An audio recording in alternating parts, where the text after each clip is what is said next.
Breathe in gently. Settle your body, and let your mind soften as we enter the quiet world of philosophy.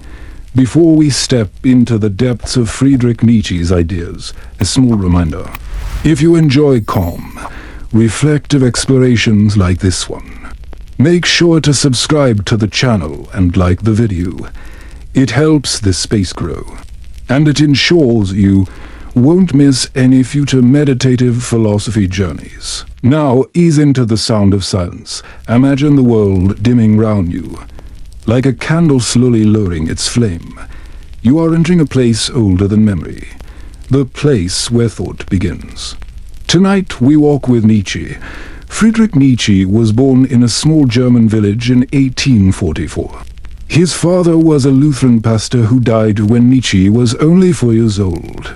The young boy grew up surrounded by women. His mother, his sister, his grandmother, and aunts. The household was pious, quiet, and deeply religious. Young Friedrich was known as a serious child, so gentle that his classmates called him the little pastor. But something was stirring beneath that quiet surface. Nietzsche was a brilliant student. By the age of 24, before most people have finished graduate school, he was offered a professorship in classical philology at the University of Basel in Switzerland. He was the youngest person ever to hold that position. His colleagues admired his intellect. His students admired his shy, gentle manner. He seemed destined for a long, comfortable career in academia. But Nietzsche could not stay comfortable. He began to notice something strange about the world around him. People spoke of truth, goodness, and meaning as if these things were solid, permanent, unchanging. But Nietzsche was not so sure. He looked at history and saw that different eras had believed completely different things. What one age called truth, another age called superstition. What one culture called good, another culture called evil.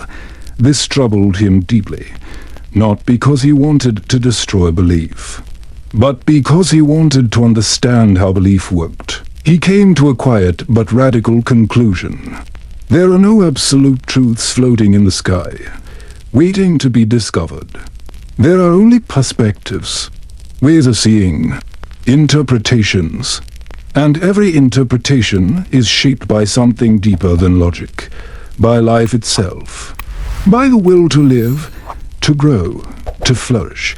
This idea would become the foundation of everything Nietzsche wrote. He resigned from his professorship at the age of 34. His health was failing. He suffered from severe migraines, digestive problems, and failing eyesight. But the deeper reason was that he could no longer fit his thoughts into the narrow containers of academic life. He needed solitude. He needed silence. He needed the freedom to think without the approval of committees and colleagues. For the next decade, Nietzsche lived a wandering life. He rented small rooms in Switzerland, Italy, and France.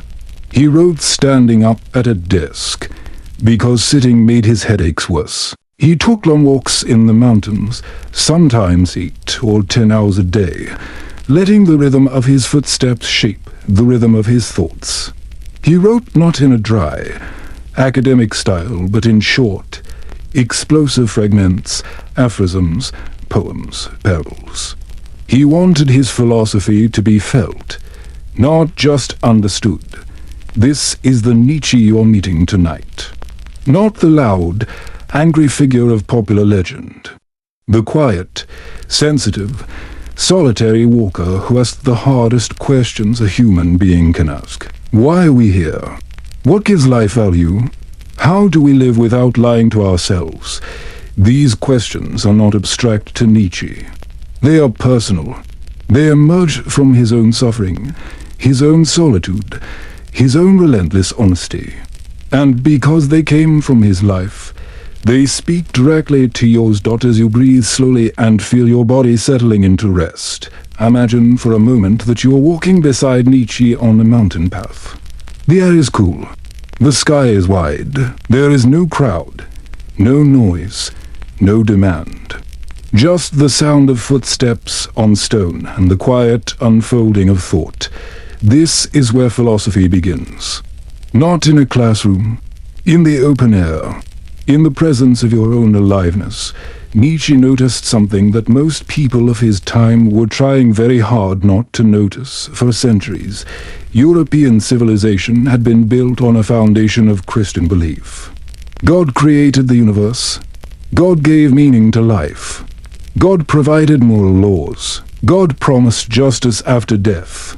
Whether you were a king or a peasant, a scholar or a farmer, that foundation held everything in place. It told you who you were, what you should do, and why your suffering mattered. But by the late 19th century, that foundation had begun to crack. The scientific revolution had shown that the universe operates according to natural laws, not divine intervention. The Enlightenment had encouraged people to question authority and think for themselves. Historians had demonstrated that the Bible was a human document, written and edited over centuries, full of contradictions and political compromises. Philosophers had argued that morality could exist without religion. For many people, these developments were liberating. They no longer had to accept what they were told. They could explore, question, discover. But Nietzsche saw something darker beneath the surface. He wrote these famous words: God is dead, God remains dead, and we have killed him. Most people misunderstand this statement. They think Nietzsche is celebrating. They think he is proclaiming his own atheism with pride and aggression. But read the sentence again. God is dead, God remains dead, and we have killed him. This is not a celebration. It is a eulogy. Nietzsche is describing a murder. And the murderers are not villains. They are the philosophers, scientists, historians, and ordinary people who stopped believing. They did not mean to destroy the foundation of Western morality. They simply asked honest questions and followed the evidence. And yet the effect was the same. The old building has lost its cornerstone. Nietzsche's warning was this: when a civilization kills its God, it does not simply lose a comforting belief. It loses the entire structure of meaning that held its values in place. For thousands of years, Europeans believed that helping the poor was good because God commanded it. That truth was valuable because God was truth. That justice would ultimately prevail because God was just. Remove God from that equation, and what remains? Nietzsche saw that most people had not yet faced this question. They had stopped believing in God, but they had not stopped believing in Christian morality. They still said that compassion was good, that equality was good, that the weak deserved protection, but they could no longer explain why. They were living on borrowed capital, spending down an inheritance they no longer believed in. This is what Nietzsche called nihilism. The word comes from the Latin nihil, meaning nothing. Nihilism is the experience of looking at your values and realizing they have no foundation. It is the feeling that nothing truly matters, that there is no ultimate purpose, that all your striving is just noise in an empty universe. Nietzsche did not think nihilism was a rare condition. He thought it was the hidden disease of the modern world. Most people do not feel it directly because they keep themselves busy. They work, they consume, they entertain themselves. They raise families and follow routines and repeat the same comfortable phrases. But beneath the surface, the emptiness is there. It shows up as restlessness, as boredom, as the vague sense that something is missing even when nothing is obviously wrong. You have felt this. Everyone has. The moment when the distraction ends and the quiet arrives and you are left alone with yourself. In that moment, the question rises unbidden. What is the point? Nietzsche's greatness lies not in providing an easy answer to that question. It lies in refusing to look away from it. He stared directly into the void of nihilism, felt its cold breath on his face, and did not blink. As you breathe slowly and let your body sink deeper into rest, imagine standing at the edge of that void. It is not a cliff. It is not a monster. It is simply silence. The absence of easy answers. The recognition that no one is coming to tell you what your life means. Most people spend their whole lives running from this silence. They fill every moment with noise. They cling to old beliefs out of habit. They pretend that the old foundations are still solid. But Nietzsche invites you to do something else. He invites you to stop running, to stand still, to feel the silence and not be destroyed by it. Because on the other side of that silence, he believed, is something extraordinary. Not meaning handed down from above. Meaning created from within. Not borrowed values. Authentic values. Not a life lived by someone else's rules. A life that is truly, fully, irrevocably your own. But that comes later. First, you must face the silence. First, you must admit that the old answers no longer work. First, you must let go of the borrowed meaning you have been carrying without question. This is not a comfortable process. Nietzsche never promised comfort. He promised something rarer and more valuable. He promised the possibility of an honest life. As you rest here, let the silence have its way with you. You do not need to solve anything tonight. You only need to stop running. Breathe in, breathe out. The void is not your enemy. It is the space in which something true can finally grow. Before Nietzsche, most philosophers believed that human beings had a fixed nature. They called this nature essence. The idea was simple. Just as a knife has an essence, it is designed to cut. A human being has an essence. You were born with a certain purpose, a certain form, a certain set of characteristics that made you what you were. Your job was to discover that essence and live in accordance with it. Nietzsche turned this idea upside down. He argued that human beings have no fixed nature, no essence that precedes their existence. You are not born with a purpose already written into you. You are born as a bundle of drives, desires, potentials, and possibilities. What you become is not a matter of discovery. It is a matter of creation. This is one of the most liberating and terrifying ideas in all of philosophy. Liberating because it means you're not trapped by your biology, your upbringing, or your circumstances. You can choose to become something new. Terrifying because it means no one is coming to tell you what you should become. The responsibility is entirely yours. Nietzsche expressed this idea through the metaphor of the camel, the lion, and the child. The camel is the first stage of spiritual transformation. The camel is a beast of burden. It kneels down and asks to be loaded with weight. Tell me what to believe. Tell me what to value. Tell me what is true and what is false. The camel represents the traditional human being, the one who accepts the values of their culture without question. The camel carries the weight of tradition, religion, morality, and custom. And for a long time, this is enough. The camel is strong. The camel is obedient. The camel knows its place, but the camel cannot remain a camel forever. Eventually, the weight becomes too heavy. The camel begins to feel a strange desire, not for more weight, but for freedom, not for obedience, but for independence. And so the camel transforms into the lion. The lion is the second stage. The lion fights for freedom. Its battle cry is not, "I will obey, but I will." The lion must defeat a powerful enemy, a dragon covered in scales, and on every scale is written the words, "Thou shalt." Thou shalt believe this. Thou shalt value that. Thou shalt not question. Thou shalt not doubt. The lion fights the dragon and wins. But here is the strange truth. Winning the fight is not enough. The lion has defeated external authority, but it has not yet learned how to create its own values.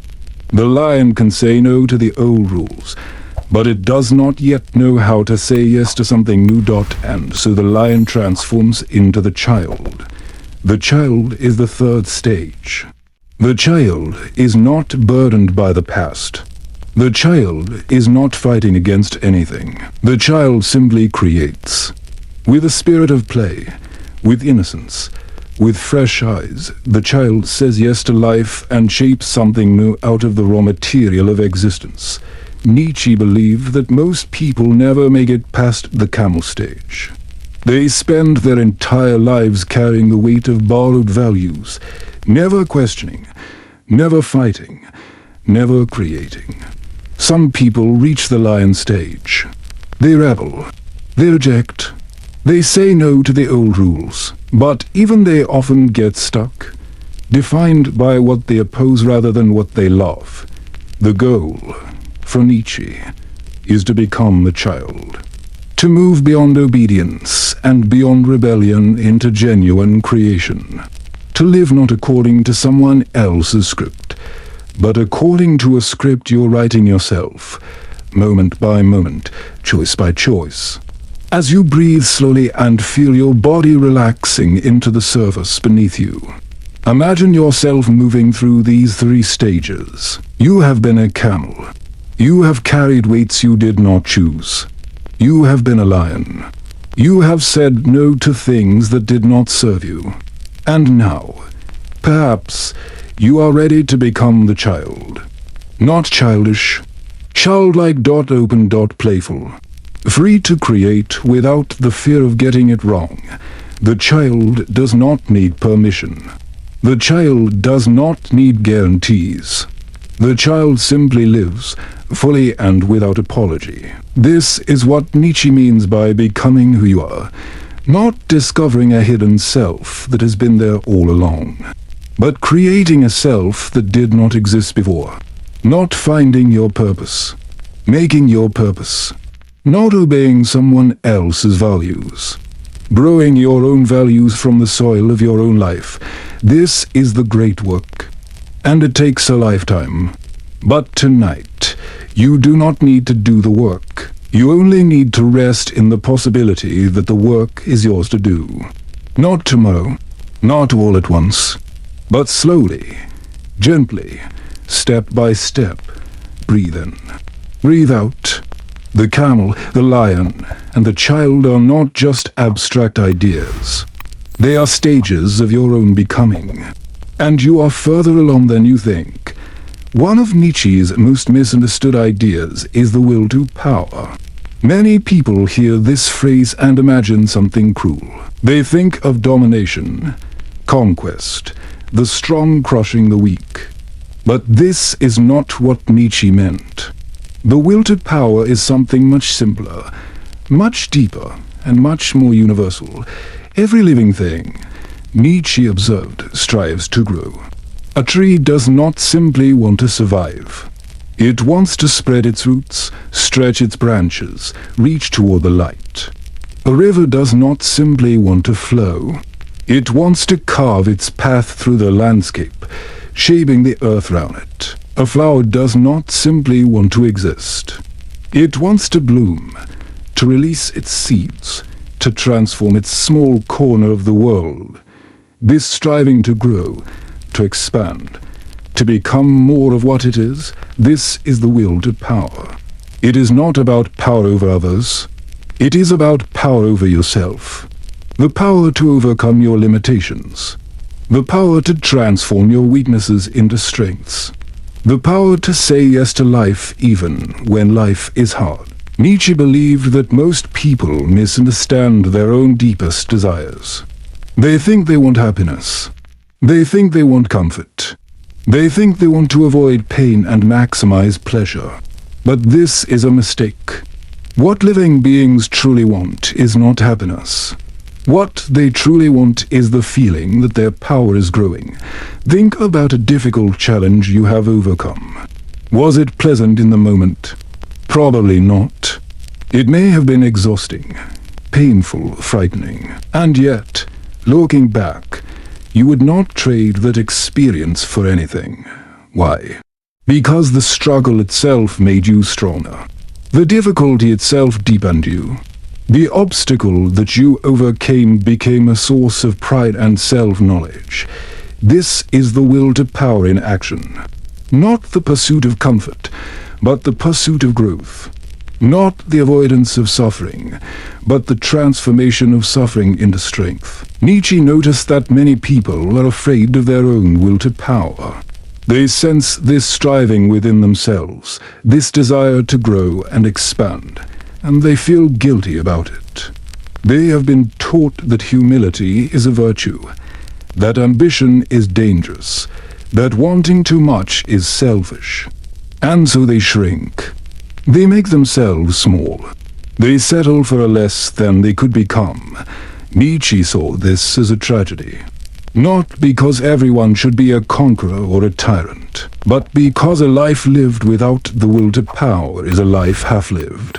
It is a tree that refuses to grow, a river that refuses to flow, a flower that refuses to bloom. The will to power is not about dominating other people. It is about mastering yourself. It is about having the courage to pursue what genuinely matters to you, even if others do not understand. It is about refusing to apologize for your own growth. The will to power is not something you need to force. It is something you need to stop suppressing. Nietzsche also believed that the will to power is the hidden engine behind all human achievements. The scientist who spends years solving a difficult problem is driven by the will to power, the desire to master a domain of knowledge.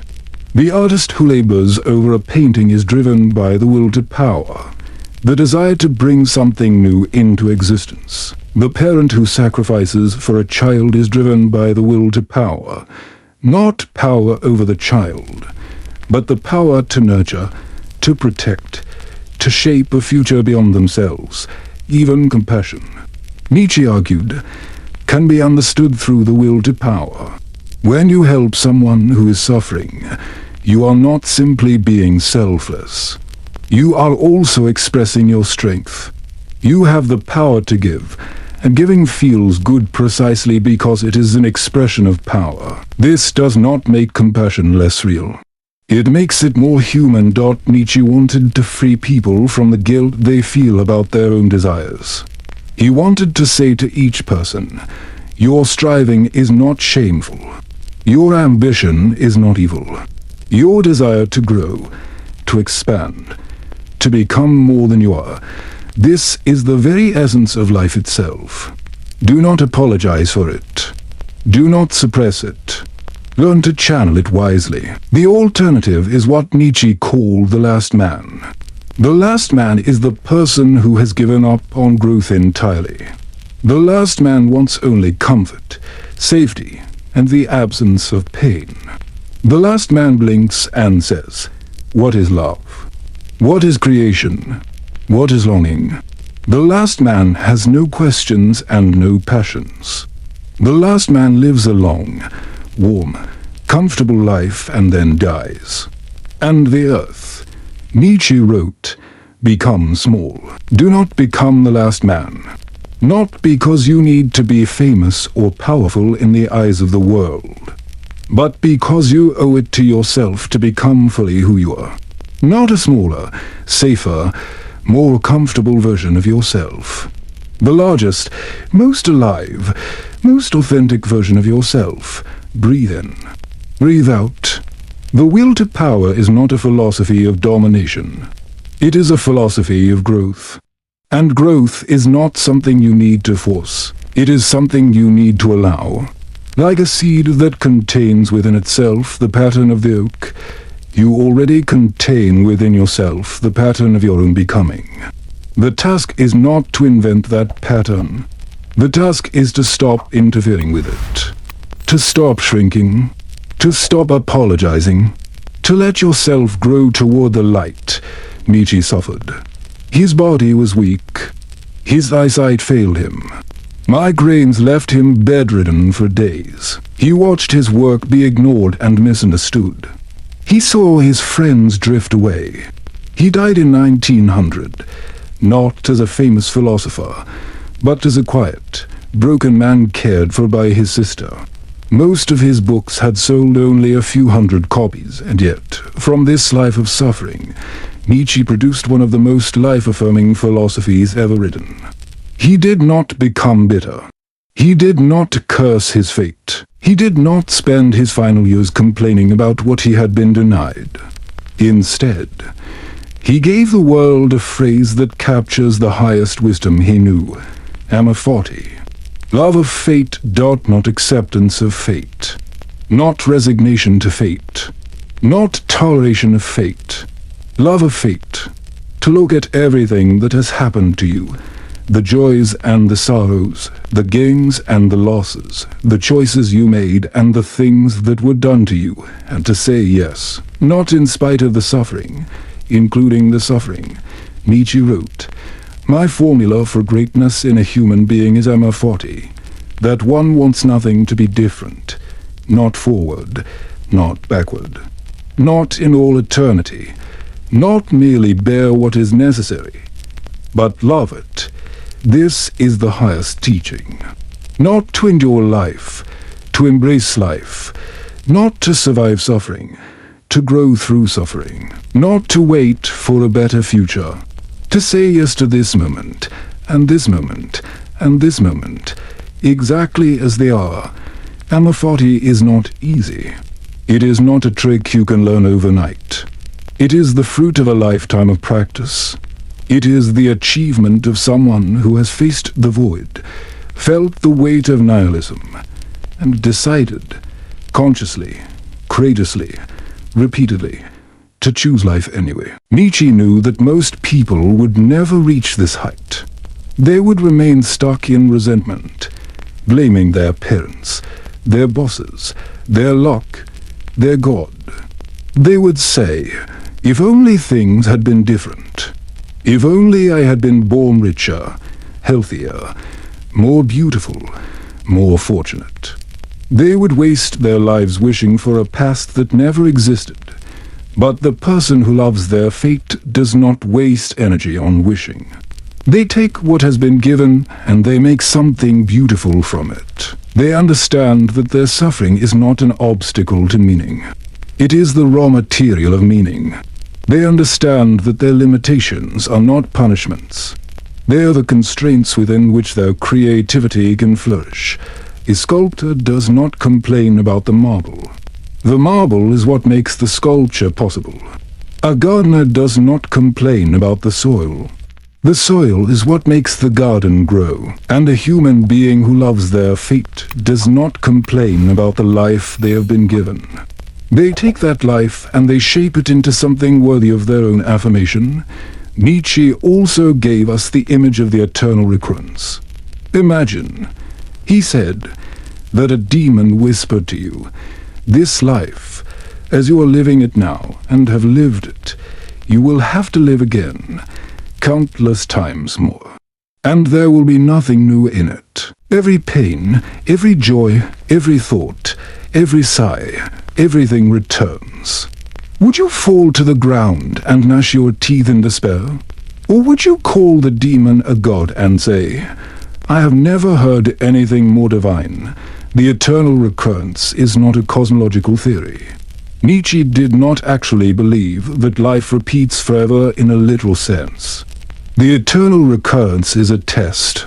It is a question you ask yourself to measure how fully you have said yes to your life. If you were told that you would have to live your life again, exactly as you have lived it, with no changes, would you be crushed? Or would you be grateful? Would you curse the repetition of your pain? Or would you shout yes to the eternal return of your joy and your sorrow alike? The person who can say yes to eternal recurrence is the person who has achieved amorphote. They have stopped negotiating with reality. They have stopped bargaining with fate. They have stopped wishing for a different past. They simply love the life they have been given. Not because it is perfect, Because it is theirs. As you rest here, letting your breathing slow and your mind soften, you do not need to achieve Emma 40 tonight. You do not need to love every difficulty you have faced. You do not need to pretend that your suffering was a gift. You only need to plant a seed, the smallest seed, the willingness to stop fighting what has already happened. What is done is done.